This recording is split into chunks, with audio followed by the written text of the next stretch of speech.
السلام علیکم ورحمۃ اللہ۔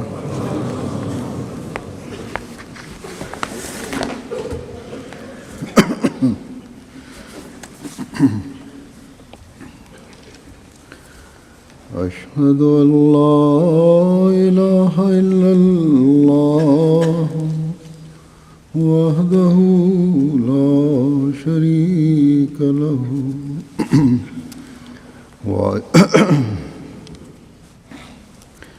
وأشهد أن محمدا عبده ورسوله أما بعد فأعوذ بالله من الشيطان الرجيم بسم الله الرحمن الرحيم الحمد لله رب العالمين الرحمن الرحيم مالك يوم الدين إياك نعبد وإياك نستعين اهدنا الصراط المستقيم صراط الذين أنعمت عليهم غير المغضوب عليهم ولا الضالين۔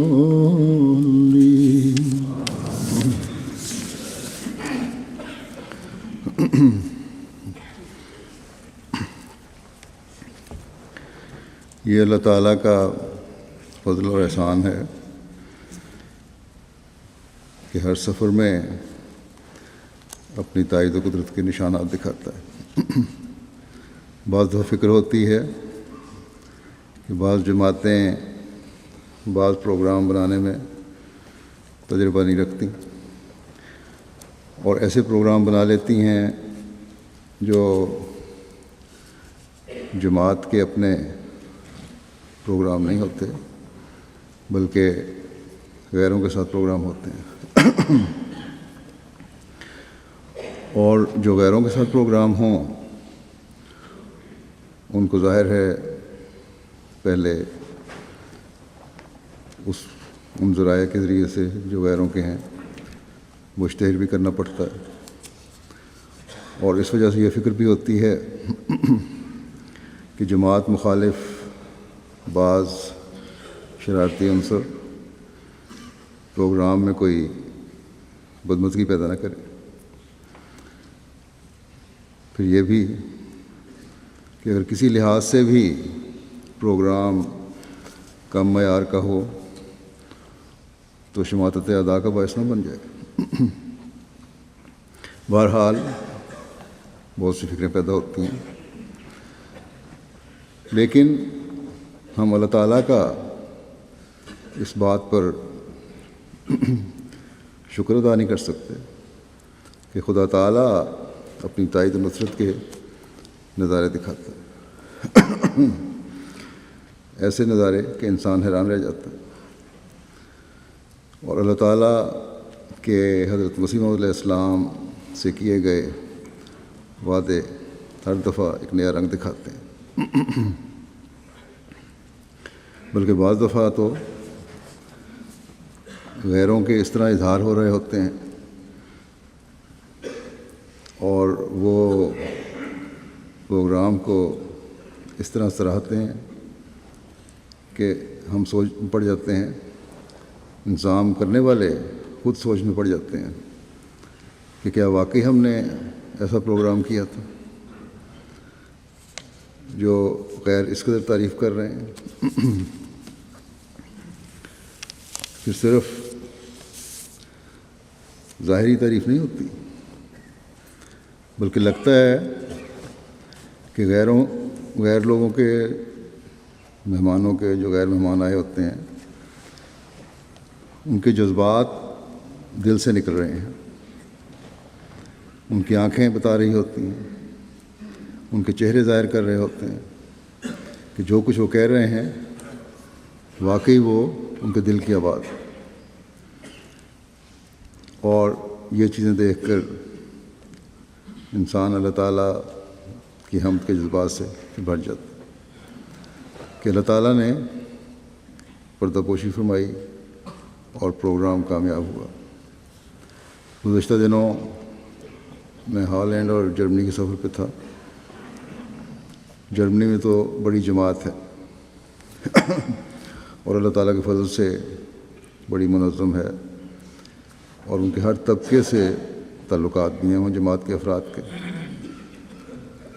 میڈیا بھی ان کو اچھی طرح کوریج دیتا ہے، جانتا ہے بہت سارا وسیع طور پہ۔ بعض اخبارات یا دوسرے میڈیا کے ذرائع جماعت کی ترقی دیکھ کے منفی خبریں بھی جماعت کے بارے میں لکھتے ہیں، یا بعض سیاست جان جو عموماً ایشین رجال ہیں اپنی سستی شہرت کے لیے جماعت کے خلاف وہاں مہم بھی وقتاً فوقتاً چلاتے رہتے ہیں۔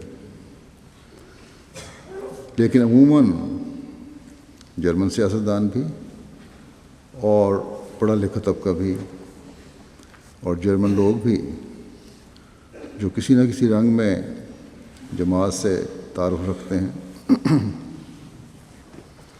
جماعت کے لیے اچھے خیالات رکھتے ہیں،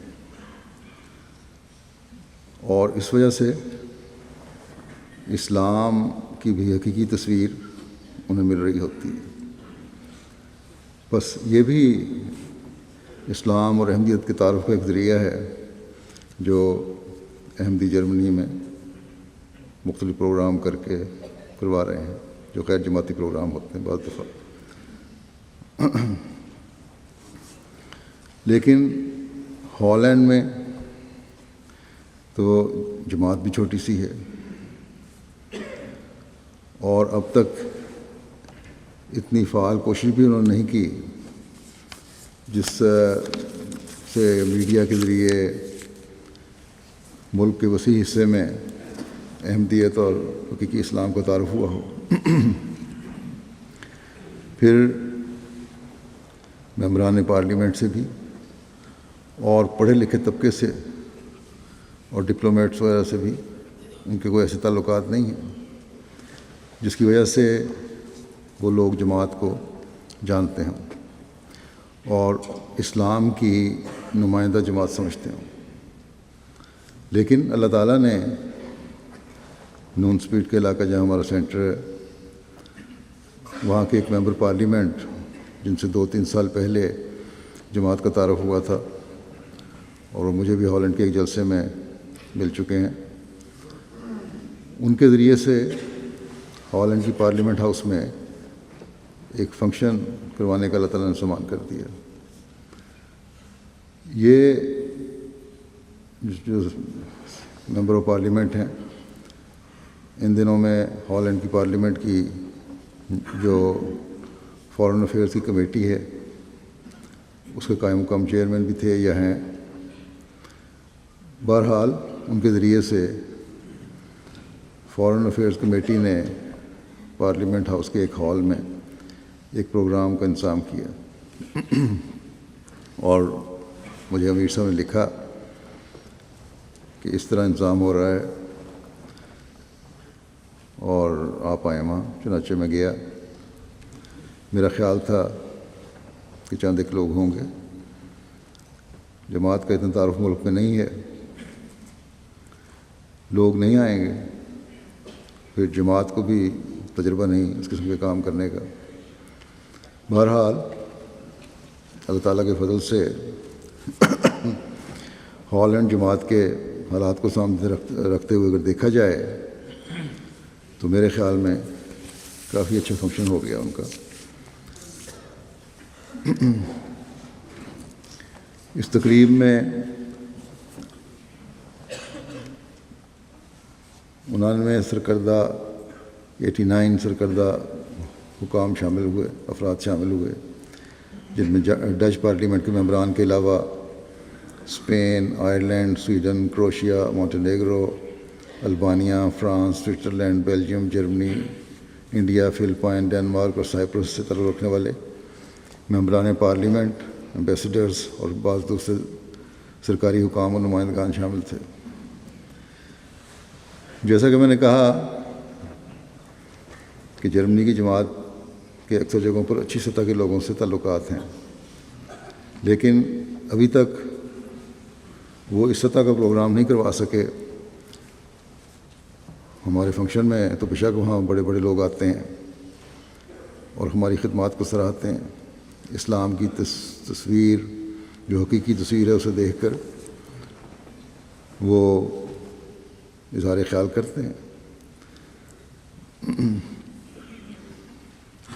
لیکن پروگرام کوئی ایسا نہیں ہوا وہاں ابھی تک۔ اور پروگرام نہ کرنے کی ایک وجہ شاید یہ بھی ہو کہ جرمنی بڑا ملک ہے اور ہالینڈ اس کے مقابلے میں ایک چھوٹا سا ملک ہے۔ بہرحال ہالینڈ کی جماعت نے اب جو قدم اٹھایا ہے، تعلقات بنائے ہیں، اخبارات سے رابطے کیے ہیں، میڈیا سے رابطے کیے ہیں، امید ہے مجھے کہ اسے مزید آگے بڑھانے کی کوشش کرے گی، اور جو کام انہوں نے کر دیا اب تک اس کو اپنے انتہا نہیں سمجھیں گے۔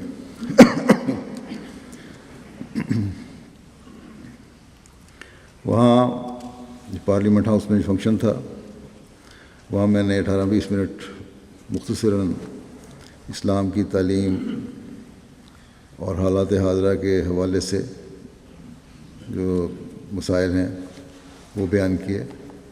عموماً جہاں بھی اسلام کی تعلیم کے حوالے سے کچھ کہوں، قرآن کریم کے حوالے سے، لوگ سمجھتے ہیں اور اظہار کر دیتے ہیں کہ ان کے سوالوں کے جواب مل گئے، کافی جواب مل گئے، لیکن یہاں اس فنکشن میں 3-4 پارلیمنٹیرین نے جو مختلف پارٹیوں سے تعلق رکھتے تھے، انہوں نے کہا کہ ہم نے اب سوال بھی کرنے ہیں۔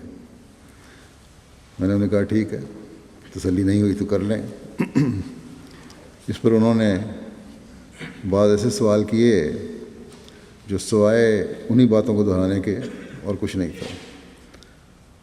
لگتا تھا کہ مجھ سے یہ کہلوانا چاہتے ہیں، یا میں یہ کہوں کسی نہ کسی موقع پہ کہ اسلام کی تعلیم غلط ہے، نعوذ باللہ، یا کوئی ایسی بات میرے منہ سے نکل جائے جس سے ان کو اسلام پر کچھ کہنے کا موقع مل جائے۔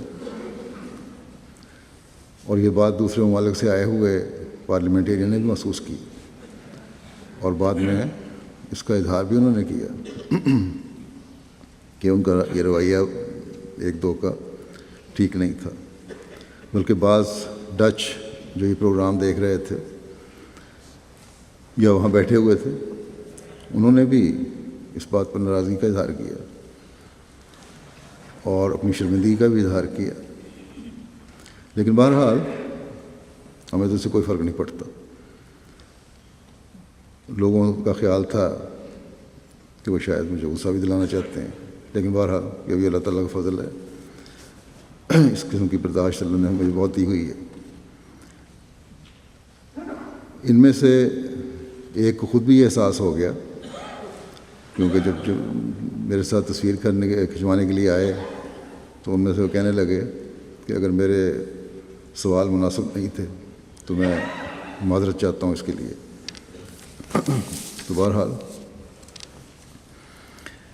اس پروگرام کی تو ایک لمبی تفصیل ہے، MTA پر آپ نے سن بھی لی ہوگی، دیکھ لی ہوگی، یا رپورٹ میں پڑھ لیں۔ اس وقت تو یہ بیان نہیں ہو سکتا یہاں سب کچھ، لیکن اس پروگرام میں شامل مہمانوں اور پروگرام سننے والے جو غیر تھے ان پر اسلام کی تعلیم کا اچھا اثر پڑا ہے۔ بعض دفعہ یہ خیال بھی بعد میں آتا ہے کہ فلاں سوال کا اس طرح جواب زیادہ مناسب ہوتا، لیکن اللہ تعالیٰ نے اپنا ایسا فضل فرمایا کہ غیروں پر جو بھی جواب دیے گئے تھے انہوں نے اس کا اچھا اثر ڈالا، اور اس بات کو انہوں نے اظہار بھی کیا۔ کہ ایسے سوالوں کے اسی قسم کے جواب تھے جو بہترین رنگ میں دے دیے گئے۔ بہرحال یہ اللہ تعالیٰ کا کام ہے، اس لیے وہ دلوں پر قبضہ کر کے روک ڈال دیتا ہے۔ انسانی کوششیں تو کچھ بھی نہیں کر سکتی۔ یہ پروگرام منعقد ہونا بذات خود اللہ تعالیٰ کا خاص فضل ہے، ورنہ ہالینڈ کی جماعت اگر کہے کہ کسی کوشش سے ہوا ہے یا جماعت کی کوشش سے ہوا ہے یا کسی شخص کی کوشش سے ہوا ہے تو وہ غلط ہے، بلکہ میرا خیال ہے کہ اکثر یہی کہیں گے ان میں سے کہ ہمیں تو سمجھ نہیں آئی کہ یہ ہو کیسے گیا۔ اس پروگرام کے معیاری ہونے کے بارے میں جن ممبر پارلیمنٹ نے اسے منظم کروایا تھا، انہوں نے ہمارے ایک احمدی کو بعد میں کہا کہ اس کی میڈیا میں بہت زیادہ کوریج ہونی چاہیے تھی، حالانکہ ہمارے خیال میں کافی ہو گئی، لیکن کہ ان کے نزدیک اس سے بہت زیادہ ہونی چاہیے تھی اور پہلے صفحے کی سرخی بننی چاہیے تھی، تاکہ ملک کے لوگوں کو اسلام کی صحیح تعلیم کا پتہ چلتا۔ بہرحال انہوں نے کہا کہ میری تسلی نہیں ہوئی، جتنا ہونا چاہیے تھا اتنا نہیں ہوا۔ انہوں نے اپنا اظہار خیال کرتے ہوئے یہ بھی کہا کہ مجھ سے بہت سے ممبران پارلیمنٹ نے پوچھا کہ یہ پروگرام کس طرح تم نے منعقد کروا لیا، تو صرف اپنے نہیں غیروں کے نزدیک بھی یہ بہت مشکل تھا کہ ایک چھوٹی سی جماعت کے پروگرام اس طرح ہم پارلیمنٹ ہاؤس میں منعقد کروائے جاتے۔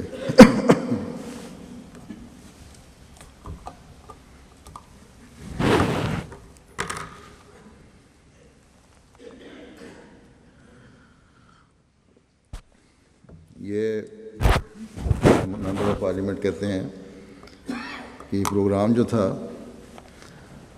میری امید سے، حاضری وغیرہ کے لحاظ سے اور جو نفس مضمون بیان ہوا ہے اس کے لحاظ سے بہت زیادہ کامیاب رہا، اور یہ کہتے ہیں کہ اب اس کے دور رس نتائج نکلیں گے، کیونکہ امام جماعت احمدیہ نے اپنا پیغام نہایت مؤثر رنگ میں دیا۔ ہالینڈ کے لوگوں کا یہ حق ہے کہ ان کو اسلام کا امن پسند چہرہ بھی دکھایا جائے، ان کو اس پیغام کی ضرورت ہے۔ خلیفۃ المسیح کے ساتھ پارلیمنٹ کی یہ تقریب پہلا قدم تھا۔ یہ کہتے ہیں اب ہم مزید ایسے پروگرام کا انعقاد کریں گے، یہ بلکہ وہاں انہوں نے آخر میں اظہار بھی کیا تھا۔ پھر اور بھی بہت سے معزز مہمانوں نے اس پروگرام کو سراہتے ہوئے اسلام کی حقیقی تعلیم کا چہرہ دکھانے پر شکریہ ادا کیا۔ ہالینڈ کے سابق وزیر دفاع بھی اس تقریب میں شامل ہوئے۔ فنکشن کے بعد ہی میرے ساتھ بڑی دیر تک بیٹھے رہے، وہ باتیں کرتے رہے۔ انہوں نے اپنے تاثرات کا اظہار کرتے ہوئے کہا کہ آپ کے پیغام سے اسلام کا حقیقی چہرہ دیکھنے کا موقع ملا ہے، اور اب یہ خواہش ہے کہ مجھے کہا کہ ہم بار بار ہالینڈ آئیں تاکہ لوگوں کے دل سے اسلام کا ڈر نکل جائے۔ پھر کہتے ہیں کہ پارلیمانی کمیٹی کے سوالات پر آپ کے جوابات کسی بھی مناسب سوچ رکھنے والے شخص کی آنکھیں کھول دینے کے لیے کافی تھے۔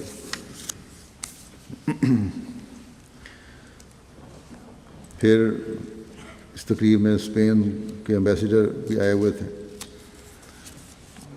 وہ کہتے ہیں کہ بالخصوص جس طرح امام جماعت نے فریڈم آف سپیچ اور برداشت اور دوسرے مذاہب کے لیے عزت و احترام جیسے حساس سوالات کے جواب دیے، وہ نہایت موزوں تھے۔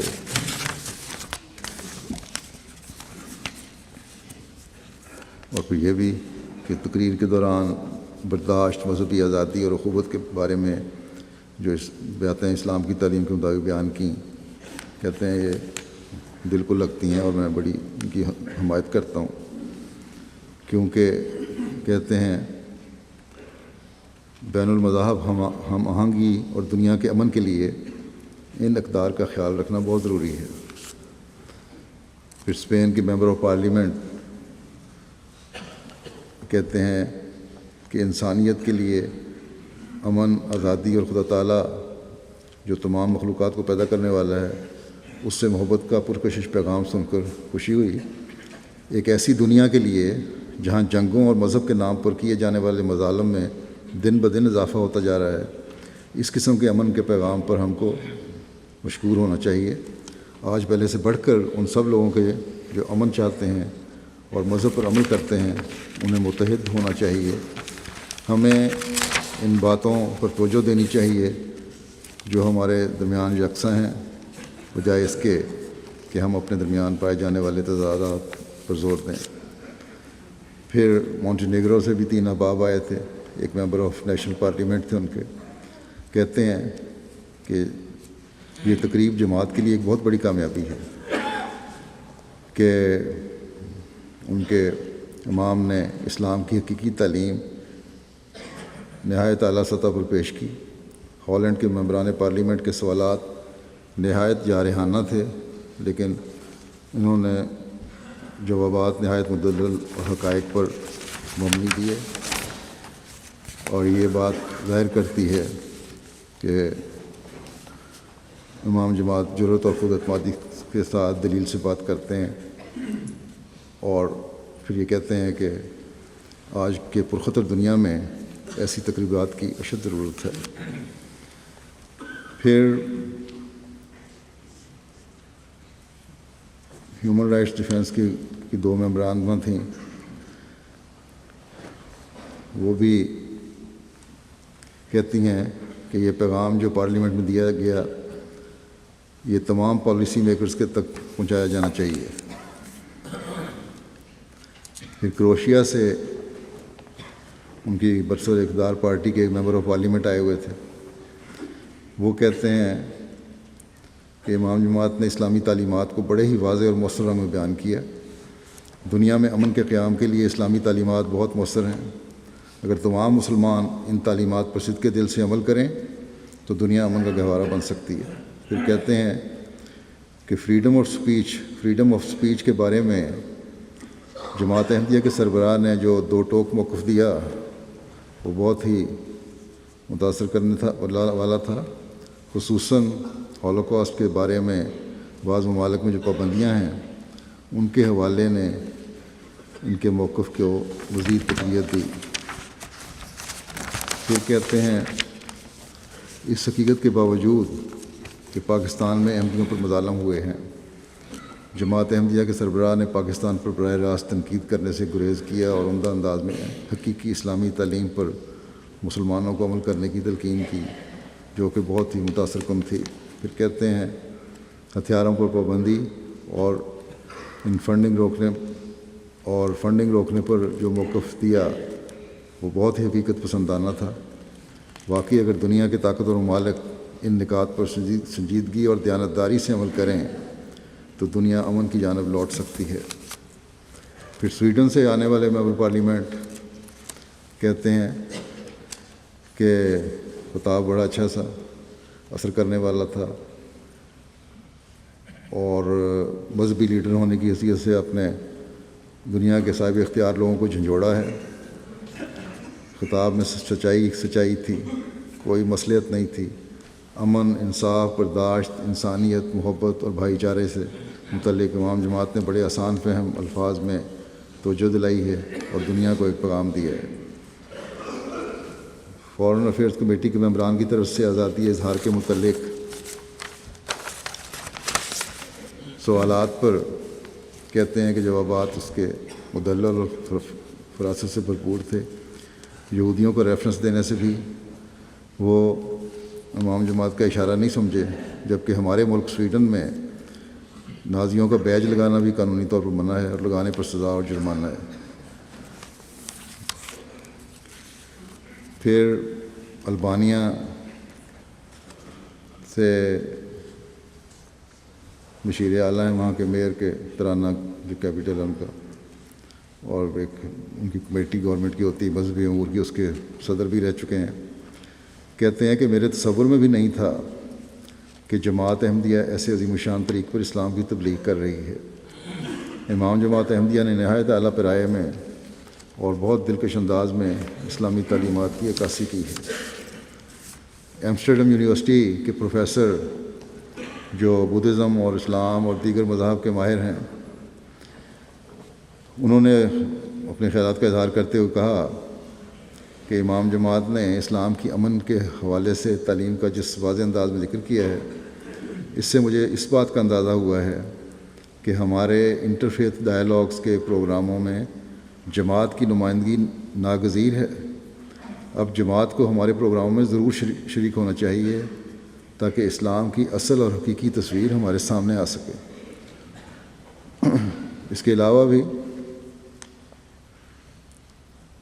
جو پروگرام ہالینڈ میں رہے، 4-5 دن تو روزانہ ہی کسی نہ کسی اخبار، ریڈیو اور ٹیلی ویژن کے نمائندے آ کر انٹرویو لیتے رہے تھے۔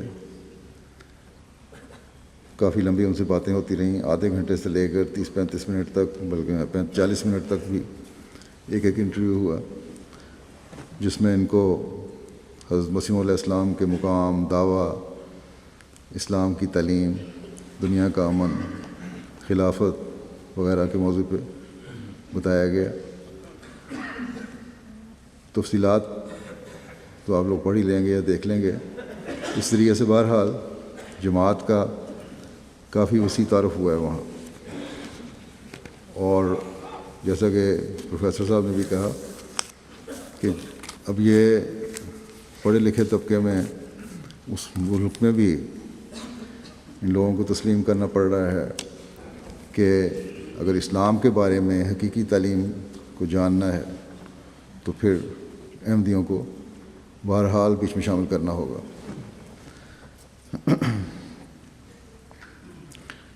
جیسا کہ میں نے انٹرویوز کے بارے میں کہا، پہلا انٹرویو 5 تاریخ کو اکتوبر کو نون سپیڈ کے ریڈیو چینل RTV نون سپیڈ کے جرنلسٹ نے لیا، جو ہم بیت النور مسجد سے ہی لائیو نشر کیا گیا، وہاں سے نشر ہو رہا تھا، اور اس کو لائیو اسٹریمنگ پہ بھی دنیا میں سنا گیا۔ پھر 5 اکتوبر کو ہی ہالینڈ کے ایک ریجنل ٹیلی ویژن اسٹیشن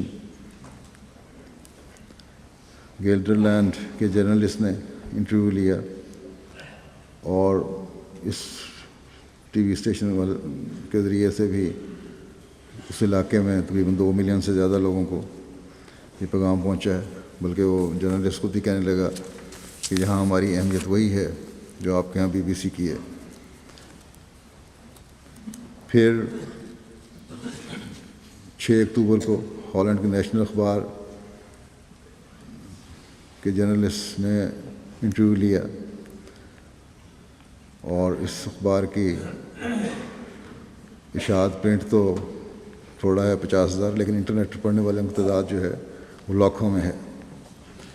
7 اکتوبر کو پھر ایک ریجنل اخبار نے کے جرنلسٹ آئے، انہوں نے انٹرویو لیا۔ اس کی اخبار کی اشاعت بھی 1 لاکھ کے قریب ہے۔ پھر 9 اکتوبر کو ہالینڈ کے اخبار کے جرنلسٹ نے انٹرویو لیا، اور اس کی تعداد بھی کافی سنا جاتا ہے، یہ پڑھا جاتا ہے، مذہبی اخبار بھی ہے۔ ان انٹرویوز اور میڈیا کے ذریعے جو کوریج ہوئی وہ اللہ تعالیٰ کے فضل سے بہت اچھی تھی۔ جیسا کہ میں نے بتایا ہے کہ پہلی دفعہ ہالینڈ جماعت نے اتنا وسیع رابطہ کیا ہے، اور اس لحاظ سے بہت اچھا پروگرام تھا ان کا۔ ہالینڈ کے 3 نیشنل اور 9 ریجنل اخبارات نے دورے کے حوالے سے خبریں دیں، رپورٹس شائع کیں۔ 9 اخبارات نے اپنے انٹرنیٹ کے ایڈیشن میں خبریں دیں۔ اخبارات کے ذریعے سے کل 3 ملین سے زائد افراد تک پیغام پہنچا۔ RTV ریڈیو، جس کا میں نے ذکر کیا ہے، یہ بھی KPN TV نیٹ ورک کے ذریعے ملکی سطح پر اور ویب سٹریم کے ذریعے تمام دنیا میں نشر کیا گیا۔ نیشنل ریڈیو نے 7 اکتوبر کو رات 9 بجے دورے کے حوالے سے 5 منٹ کا پروگرام بھی نشر کیا۔ اس طرح ریڈیو کے ذریعے بھی تقریباً 10 ملین تک پیغام پہنچا۔ پھر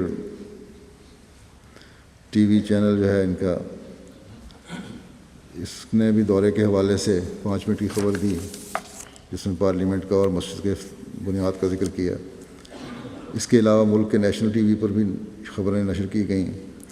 اسی طرح ان دونوں ٹی وی چینلز کے ذریعے بھی ان کا خیال ہے کہ 5 ملین لوگوں تک پیغام پہنچا۔ تو مجموعی طور پر اگر دیکھا جائے تو اس پرنٹ میڈیا کے ذریعے سے ان کی اس دفعہ پہلی کوشش میں 8 ملین افراد تک یہ پیغام پہنچا ہے ہالینڈ میں۔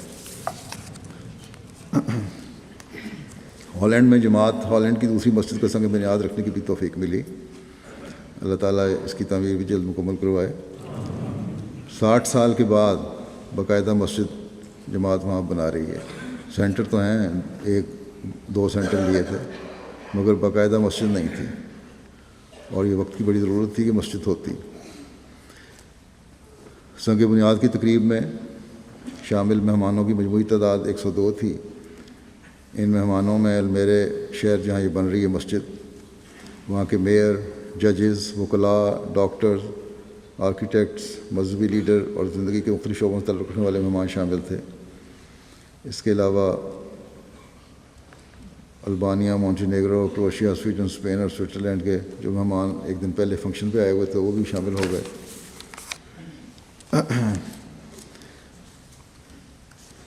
المیرے کے میئر صاحب نے اظہار خیال کرتے ہوئے فرمایا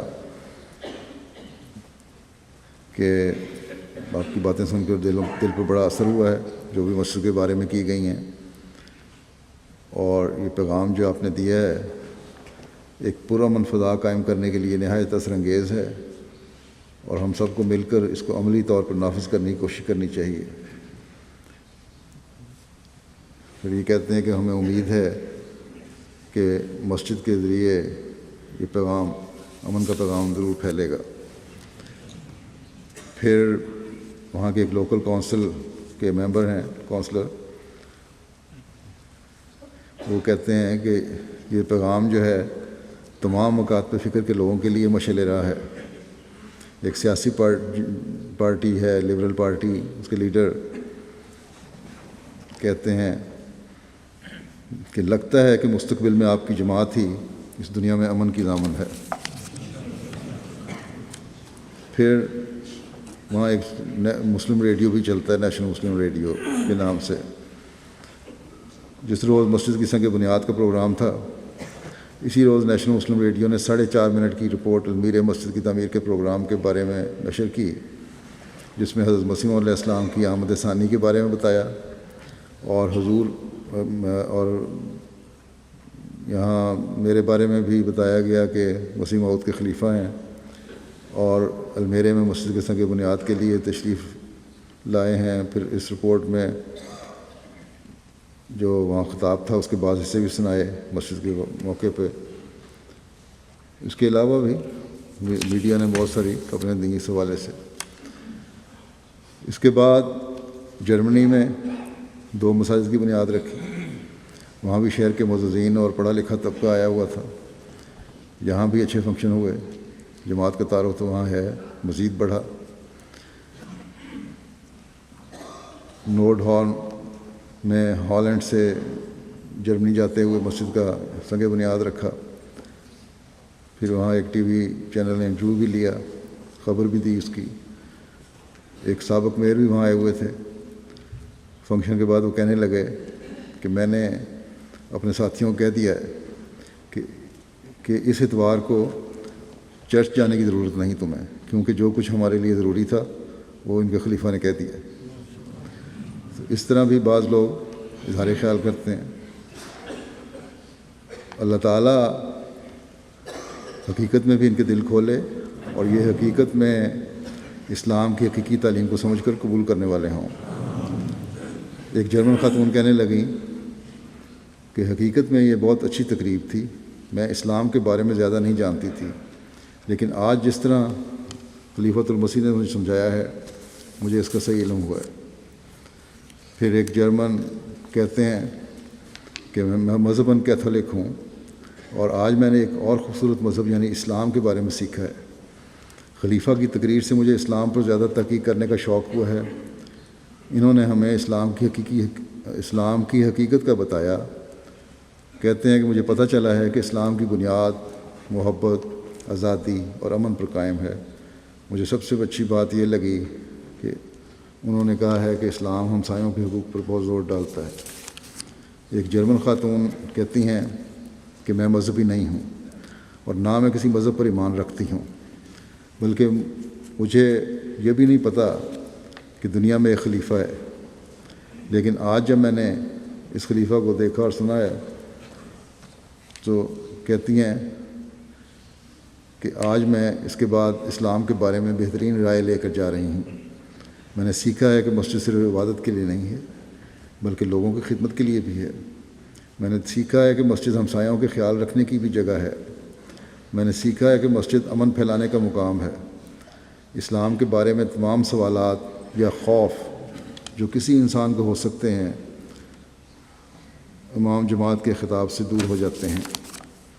پھر ایک کہتی ہیں ایک مہمان جرنلسٹ کہ میرا ارادہ تھا کہ اس تقریب کے بعد میں امام جماعت کا انٹرویو کروں گا، مہمان جرنلسٹ کہتے ہیں، لیکن کہتے ہیں خلیفۃ المسیح کا خطاب سن کر کسی قسم کے انٹرویو کی ضرورت نہ رہی، کیونکہ انسان کے ذہن میں اسلام کے بارے میں جو بھی ممکنہ خوف یا سوالات آ سکتے تھے ان سب کا جواب خلیفۃ المسیح نے اپنے خطاب میں دے دیا۔ ایک خاتون نے بتایا کہ ان کے خاوند بھی آئے تھے ساتھ، لیکن جب انہوں نے کہا کہ اندر آ جاؤ تو انہوں نے کہا کہ میں تو اندر نہیں جاؤں گا۔ ان کو کار سے نہیں ڈراپ کر کے تو پارکنگ میں چلے گئے کہ یہ مسلمانوں کا فنکشن ہے، اور کہتے ہیں کہ میرا دل کہتا ہے کہ یہاں آج دھماکہ ہو جانا ہے، اس لیے مجھے تو اپنی جان بڑی پیاری ہے، تم جاؤ، تمہیں مرنا ہے تو میں تو نہیں جاتا۔ تو کہتی ہیں اب میں جا کے انہیں بتاؤں گی کہ تم نے آج کا ایک بہترین دن کا پروگرام جو تھا وہ مس کر دیا، کیونکہ وہاں تو سوائے امن اور پیار اور محبت کچھ بھی نہیں تھا۔ تو ایسی بھی سوچ رکھتے ہیں لوگ۔ ایک جرمن خاتون بھی اس موقع پر آئی ہوئی تھیں خطاب سننا، اور جو خطاب سننے کے دوران ہر بات تو یہی کہتی رہی کہ سچ ہے، سچ ہے۔ اس کے بعد اپنے جذبات کا اظہار کرتے ہوئے کہتی ہیں کہ میں پہلی دفعہ اس پروگرام میں آئی ہوں اور آپ کے انتظامات دیکھ کر حیران ہوں، جو آپ کا نظام ہے جس میں ہر انسان ایک سلجھا ہوا انسان دکھائی دے رہا ہے۔ اب یہ تاثرات جو لوگوں کے ہوتے ہیں یہ ہمیں یہ یاد کرانے کے لیے بھی ہیں کہ ہمیں ہمیشہ اپنا رویہ ایسا رکھنا چاہیے کہ سلجھے ہوئے دکھائی بھی دیں، ہمیشہ صرف عارضی موقعوں پہ نہیں، بلکہ یہ اپنے رویے مستقل بنائیں۔ کہتی ہیں کہ مجھے بڑے دکھ سے یہ کہنا پڑ رہا ہے کہ ہم جرمن اس سے عاری ہو چکے ہیں جو اخلاق سکھائے جاتے ہیں۔ کہتی ہیں کہ میں جو اخلاقی قدریں گھر میں اپنے بچوں کو سکھانا چاہتی ہوں انہی قدروں کے خلاف اسکول میں تعلیم دی جا رہی ہے، لیکن مجھے تو یہاں انسان کی حقیقی عزت دکھائی گئی ہے۔ بس یہ لوگ سمجھتے ہیں کہ آزادی کے نام پر بچوں کو جو تعلیم دی جا رہی ہے بہت کچھ ہے۔ یہاں کے رہنے والے لوگ خود بڑے پریشان ہیں اس باتوں سے، اس لیے اپنے بچوں کو ہمیں بھی خاص طور پر گھروں میں سمجھانا چاہیے کہ ہر بات جو ہے ان کی سچ نہیں ہے، بلکہ تمہیں اسلامی قدروں کی طرف دیکھنا بہت ضروری ہے اور ان کا خیال رکھو۔ اسی طرح ایک مہمان مرد ہے، کہتے ہیں میں یہاں آ کر بہت خوش ہوں۔ کہتے ہیں کہ عیسائیت تو مردہ مذہب ہو چکا ہے، صرف اوپر اوپر سے باتیں ہیں، کوئی روح نہیں ہے، لیکن یہاں تو مجھے زندہ مذہب نظر آیا ہے۔ پھر جب میں افریقہ کا کوئی ذکر کیا کہ وہاں پانی نہیں ملتا، تو کہتے ہیں افریقہ میں تو پینے کا پانی موجود نہیں۔ جب آپ نے ذکر کیا نہیں، بلکہ وہاں ایک خاتون بیٹھی ہوئی تھی، جب ان کو پتہ لگا کہ جماعت احمدیہ افریقہ میں پانی پینے کے لیے مہیا کرنے کے لیے کیا کچھ کر رہی ہے، تو ایک عورت اپنے 7-8 سالہ بیٹے کے کان میں کہنے لگی کہ پانی کو ضائع بالکل نہیں کرنا چاہیے، اور پھر اس کے ساتھ 3-4 اور بچے بھی تھے، ان کو انگلی کے اشارے سے کہہ رہی تھی کہ ان کی باتیں سنو تاکہ تمہیں سمجھ آئے۔ اسی طرح ایک میاں بیوی وہاں بیٹھے ہوئے تھے، وہاں ایک احمدی سے پردے کے متعلق بحث شروع ہو گئی۔ انہوں نے پوچھا کہ عورتیں یہاں کیوں نہیں ہیں، صرف مرد کیوں نظر آ رہے ہیں، عورتوں کے لیے علیحدہ مارکی کیوں ہیں؟ جب انہوں نے میرا خطاب سن لیا اور پھر انہیں پردے کی روح بھی بتائی گئی کہ کیا وجہ ہے، تو پھر کہنے لگیں کہ مغرب میں عورت کی آزادی صرف سطحی طور پر ہے اور یہ صحیح آزادی نہیں، اور کہتی ہیں کہ اب جو آپ نے پردے کا کانسیپٹ مجھے سمجھایا ہے، اب مجھے سمجھ آیا کہ اسی میں عورت کی شان ہے، بس غیروں کو اسلامی تعلیم کی سمجھ آ رہی ہے۔ اس لیے ہماری عورتوں میں بھی پردے کے بارے میں جو کمپلیکس ہو جاتا ہے بعض دفعہ، وہ نہیں ہونا چاہیے اور ان کا اعتماد بڑھنا چاہیے، نہ کہ کسی قسم کی جھیپ یا بناوٹ ہو۔ ایک خاتون اپنے خاوند کے ساتھ آئی تھیں، کہتی ہیں کہ آج کی تقریب میں ہر چیز مجھے بہت پسند آئی، میں اسلام کے بارے میں بہت زیادہ تجسس رکھتی تھی اور آج مجھے سمجھ آئی ہے کہ اسلام صرف اچھائی کا ہی نام ہے۔ پھر کہتی ہیں کہ امام جماعت کی یہ بات پسند آئی کہ ہمیں ایک دوسرے سے مل جل کر امن کے ساتھ رہنا چاہیے، کیونکہ ہم سب ایک ہی خدا کی مخلوق ہیں۔ ان باتوں کا مجھ پر بہت گہرا اثر ہے۔ موصوفہ کے خاوند نے کہا کہ مجھے بھی بہت تجسس تھا کہ آج آپ کے خلیفہ کس قسم کی باتیں کریں گے، لیکن خلیفہ کی تقریر سن کر میں یہی کہوں گا کہ میں ان کی ہر بات سے اتفاق کرتا ہوں۔ مجھے اب پتہ چل گیا ہے کہ مساجد تو امن کے گھر ہیں۔ انہوں نے اپنی تقریر میں جو بھی کہا ہے وہ امن کے متعلق ہی کہا ہے۔ لوگوں کو ایک دوسرے سے ڈرنے کی بجائے ایک دوسرے پر اعتماد کرنا چاہیے۔ کہتے ہیں اب یہ باتیں سن کر میرے اندر اس مسجد کے بارے میں کسی قسم کا کوئی خوف باقی نہیں رہا۔ پھر ایک دوست وہاں آئے ہوئے تھے، کہتے ہیں میں دہریہ اور مذہب کا مخالف ہوں، لیکن آپ کے خلیفہ نے آج یہ ثابت کر دیا ہے کہ وہ ہر قسم کے لوگوں کے لیے برداشت کا مادہ رکھتے ہیں، اور ان کے عمل سے یہ بھی ثابت ہو گیا ہے کہ اسلام برداشت کا مذہب ہے۔ خلیفہ کا پیغام تھا کہ ہمیں اپنی رنجشیں اور لڑائیاں ختم کر دینی چاہیے۔ میں اس بات سے انکار نہیں کر سکتا کہ خلیفہ نے جو بھی باتیں بیان فرمائیں ان کی آج سخت ضرورت ہے۔ ایک خاتون کہتی ہیں کہ امام جماعت نے جو باتیں کیں ان کی سخت ضرورت تھی۔ آج دنیا تقسیم کا شکار ہے، لیکن امام جماعت کا پیغام ایسا تھا جو ہم سب کو متحد کر سکتا ہے۔ صرف مسلمانوں کو ہی خلیفۃ المسیح کی باتیں نہیں سننی چاہیے، بلکہ عیسائیوں، یہودیوں اور تمام لوگوں کو آپ کی باتوں کی طرف توجہ کرنی چاہیے۔ کہتے ہیں کہ اس ساری خطاب سن کے میرا اسلام کے بارے میں منفی نظریہ تبدیل ہو گیا اور مثبت ہو گیا بالکل۔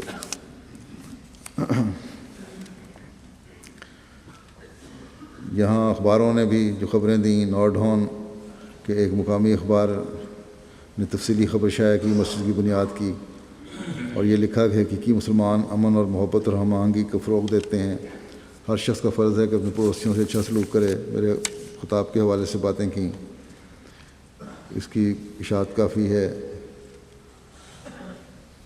ان اخباروں کے ذریعے 3,20,000 کے قریب لوگوں تک پیغام پہنچا۔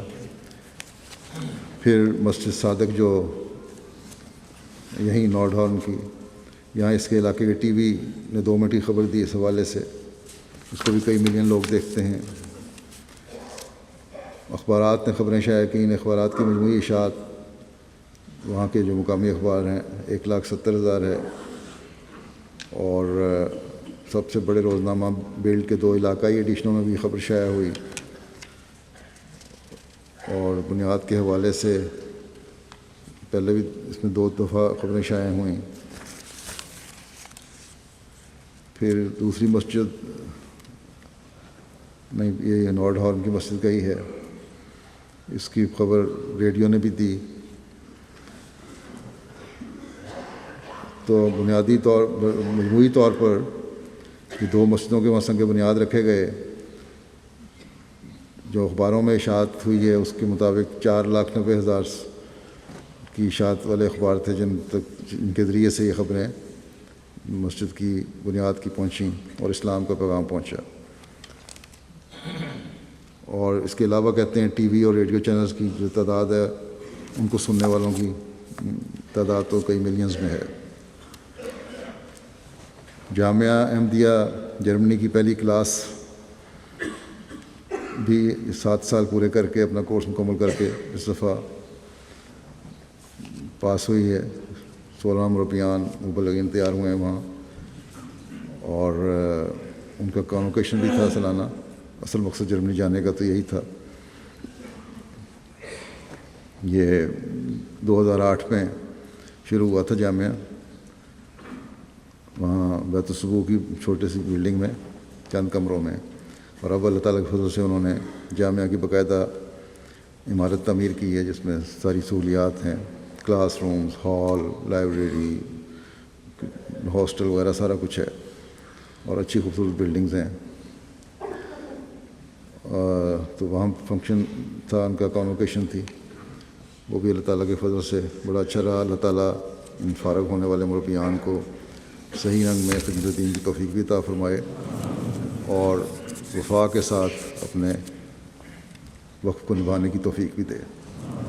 حضرت مسیح موعود علیہ السلام جگہ فرماتے ہیں کہ ہماری جماعت کے متعلق اللہ تعالیٰ کے بڑے بڑے وعدے ہیں، کوئی انسان عقل یا دور اندیشی یا دنیاوی اسباب ان وعدوں تک ہم کو نہیں پہنچا سکتے۔ کوئی انسانی عقل یا دور اندیشی یا دنیاوی اسباب ان وعدوں تک ہم کو نہیں پہنچا سکتے۔ اللہ تعالیٰ خود ہی اسباب مہیا کر دے گا، تب یہ کام انجام کو پہنچے گا۔ پھر آپ نے فرمایا کہ میں جانتا ہوں کہ خدا نے اس سلسلے کو قائم کیا ہے اور اس کے فضل سے اس کا نشو و نما ہو رہا ہے۔ اصل یہ ہے کہ جب تک خدا تعالیٰ کا ارادہ نہ ہو کوئی قوم ترقی نہیں کر سکتی، اور نہ ہی اس کا نشو و نما ہو سکتا ہے۔ لیکن جب اللہ تعالیٰ کسی کے لیے چاہتا ہے تو وہ بیج کی طرح ہو جاتی ہے، جیسے قبل از وقت بیج کے نشو و نما اور اس کے آثار کوئی نہیں سمجھ سکتا، اس قوم کی ترقیوں کو بھی محال اور ناممکن سمجھتے ہیں۔ جس طرح بیج کا نہیں پتہ کہ اگنا ہے کہ نہیں، لیکن جب اگتا ہے تو پھل پھول لاتا ہے، اسی طرح فرمایا کہ اس قوم کی ترقیوں کو بھی لوگ پہلے یہی سمجھتے ہیں پتہ نہیں ہوگی کہ نہیں ہوگی۔ بس اللہ تعالیٰ کی تقدیر جب فیصلہ کرتی ہے کہ یہ ہو تو وہ کام ہونا شروع ہو جاتا ہے، اور اللہ تعالیٰ کا حضرت مسیح علیہ السلام کے ساتھ وعدہ ہے، اور اس تقدیر یہ ہے کہ انشاءاللہ تعالیٰ جماعت نے پھلنا پھولنا اور بڑھنا ہے۔ اور یہی کچھ سلوک بھی ہمیں اللہ تعالیٰ کا جماعت کے ساتھ نظر آتا ہے ہر جگہ۔ یہ جو کچھ ہو رہا ہے جس کا رپورٹ میں نے بیان کی ہے، یہ سب اللہ تعالیٰ کے کام ہے، کسی کی ذات کا یا چند انسامیہ کے ممبران کا کمال نہیں ہے جو اس پروگرام کو اگر کوئی کامیابی ہوئی ہے تو ملی ہے۔ ہاں، اللہ تعالیٰ کی تقدیر کو سمجھتے ہوئے ہم سے جو کوشش ہو سکتی ہے ہمیں کرنی چاہیے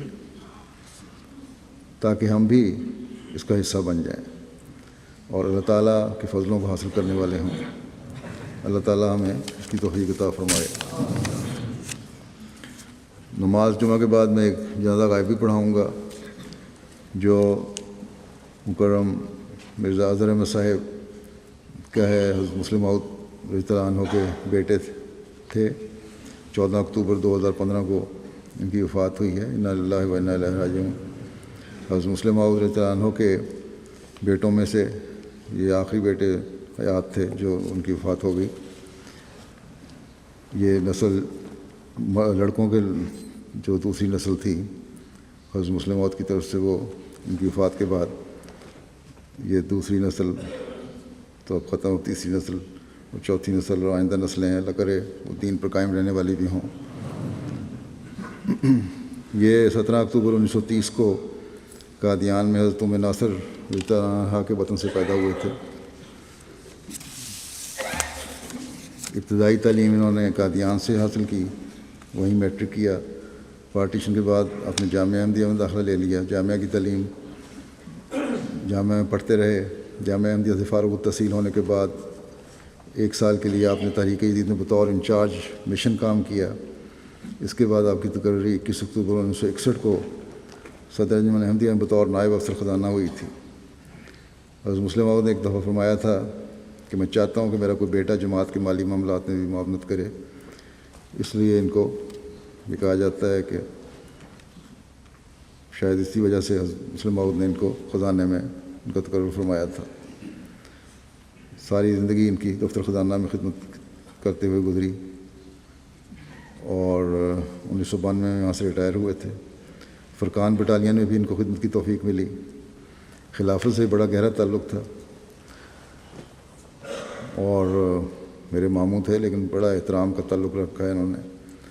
پہلے جلسے پر 2003 میں نے دیکھا کہ لوگوں کے رش میں کھڑے تھے اور جو میری پہ نظر پڑی ہے ان کی یا میری ان پہ نظر پڑی ہے تو بڑے جذباتی انداز میں انہوں نے ہاتھ ہلایا اور ایک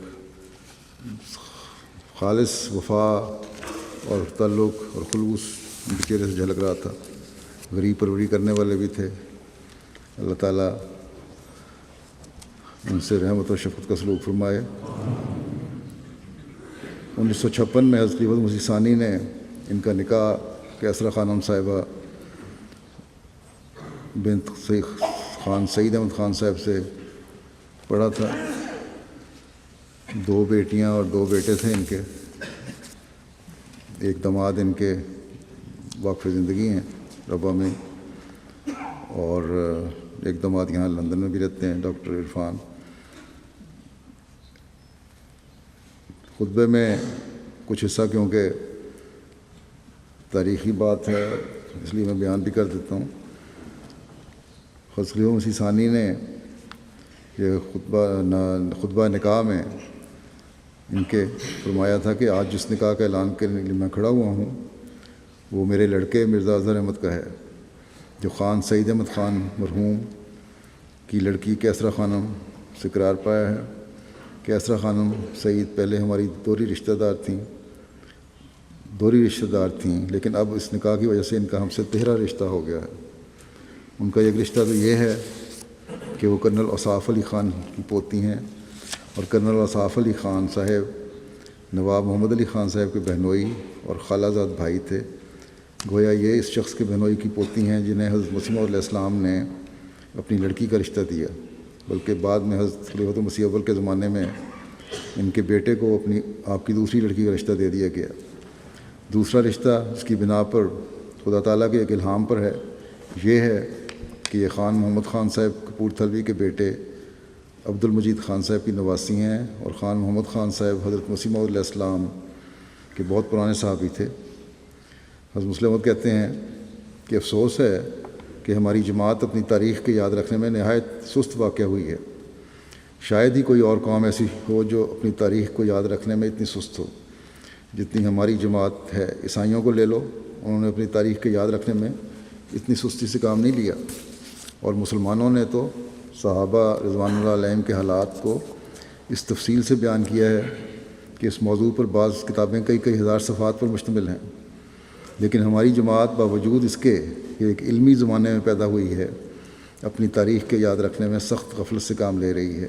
بس اس بات کا بھی خیال رکھنا چاہیے، لوگوں کو توجہ دینی چاہیے. پہلے بھی توجہ دلائی ہوئی ہے کہ اپنی تاریخ کو، اپنی خاندانی تاریخ کو یاد رکھنے کی کوشش کریں اور جو صحابہ ہیں ان کا ذکر ہونا چاہیے، ان کے بارے میں لکھا جانا چاہیے. کہتے ہیں کہ میں نے بتایا ہے کہ خان محمد خان صاحب حضرت مسیح موعود علیہ السلام کے پرانے صحابی تھے اور آپ سلسلے سے اتنی محبت رکھتے تھے کہ جب وہ 1 جنوری 1904 کو فوت ہوئے تو دوسرے دن حضرت مسیح موعود علیہ السلام مسجد میں صبح کی نماز کے لیے تشریف لائے اور فرمایا آج مجھے الہام ہوا ہے کہ اہل بیت میں سے کسی شخص کی وفات ہوئی ہے. حاضرین مجلس نے کہا کہ حضور کے اہل بیت تو خدا تعالیٰ کے فضل سے خیریت سے ہیں، پھر یہ الہام کس شخص کے متعلق ہے؟ آپ نے فرمایا خان محمد خان صاحب کپور تھلوی کل فوت ہو گئے ہیں اور یہ الہام مجھے انہی کے متعلق ہوا ہے. گویا خدا تعالیٰ نے الہام میں انہیں اہل بیت میں سے قرار دیا ہے. پھر ان کے متعلق یہ الہام بھی ہوا کہ اولاد کے ساتھ نرم سلوک کیا جائے گا. بہرحال مسلم موعود فرماتے ہیں کہ ان کی وفات پر اللہ تعالیٰ کا حضرت مسیح علیہ السلام سے تعزیت کرنا اور یہ کہنا کہ اہل بیت میں سے کسی شخص کی وفات ہوئی ہے بتاتا ہے کہ اللہ تعالیٰ کے نزدیک روحانی رنگ میں اہل بیت میں ہی شامل تھے۔ پس کیسرا خانوں کا ہم سے یہ دوسرا رشتہ ہے کہ وہ اس شخص کے ایک بیٹے کی نواسی ہیں جنہیں اللہ تعالیٰ نے اہل بیت میں سے قرار دیا ہے۔ اس کی تاریخی حیثیت کی وجہ سے ہی میں نے یہ بیان کچھ حصہ مجھے خیال ہے کہ میں نے ان کی اہلیہ کی چند سال پہلے وفات ہوئی تھی اس میں بھی بیان کیا تھا۔ تو اللہ تعالیٰ سے دعا ہے کہ اللہ تعالیٰ ان سے رحم اور مغفرت کا سلوک فرمائے اور اپنے پیاروں کے قدموں میں جگہ دے۔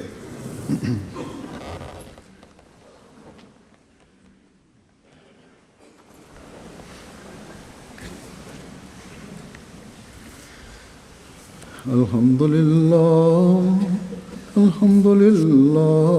نحمده ونستعينه ونستغفره ونؤمن به ونتوكل عليه ونعوذ بالله من شرور أنفسنا ومن سيئات أعمالنا من يهده الله فلا مضل له ومن يضلل فلا هادي له ونشهد أن لا إله إلا الله ونشهد أن محمدا عبده ورسوله عباد الله رحمكم الله إن الله يأمر بالعدل والإحسان وإيتاء ذي القربى وينهى عن الفحشاء والمنكر والبغي يعظكم لعلكم تذكرون اذكروا الله يذكركم وادعوه يستجب لكم ولذكر الله أكبر۔